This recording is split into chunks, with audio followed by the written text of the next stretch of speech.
Hello बच्चों, कैसी तैयारी चल रही है आपकी? कमेंट सेक्शन में बताना। बट उससे पहले हम सीख लेते हैं रेडॉक्स टाइट्रेशन में इंपॉर्टेंट कन्वर्जन। कुछ स्पीशीज जो हैं वो कन्वर्ट होती है एसिडिक और बेसिक मीडियम में इन अ पर्टिकुलर सेटिंग, तो वो हम एक बार अच्छे समझ लेते हैं। जैसे MnO4- पर मैग्नेट आयन बहुत ही इंपॉर्टेंट स्पीशीज है और वो ऑक्सीडाइजिंग एजेंट का काम करता है। तो वो अलग अलग मीडियम में किस किस में कन्वर्ट होता है? एसिडिक मीडियम में Mn2+ में, न्यूट्रल और वीकली बेसिक मीडियम में MnO2 में, और स्ट्रांगली बेसिक में MnO4 2- में। इन सभी में इनकी ऑक्सीडेशन स्टेट मैंगनीज की लिखी हुई है। तो हम वैलेंसी फैक्टर निकाल सकते हैं इनका डिफरेंस लेके। जैसे पहले वाले में वैलेंसी फैक्टर है 5, दूसरे वाले में 3, थर्ड में 1।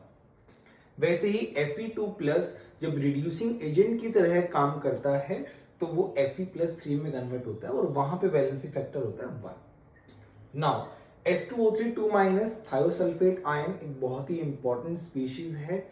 वो S4O6 2- में कन्वर्ट होता है in acidic medium. Basic medium में SO4 2- में कन्वर्ट होता है। इसमें वैलेंसी फैक्टर जो है आप देखोगे डिफरेंस जो है वो 0.5 का है, बट यहाँ पे सल्फर 2 है तो 2 से मल्टीप्लाई किया है। नीचे वाले में डिफरेंस इज 4, 2 से मल्टीप्लाई क्योंकि सल्फर 2 है। ऑल राइट, नाउ नेक्स्ट आता है dichromate ion, very very important. ये एसिडिक मीडियम में Cr+3 में कन्वर्ट होता है। यहाँ पे डिफरेंस आप देखोगे 3 का है ऑक्सीडेशन स्टेट में, 2 से मल्टीप्लाई करोगे तो 6 आ जाएगा।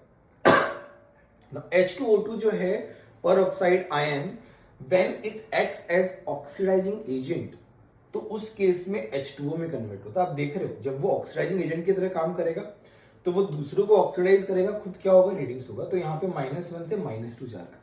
तो यहाँ पे डिफरेंस इज 1 और 2 ऑक्सीजन है तो 2 से मल्टीप्लाई किया।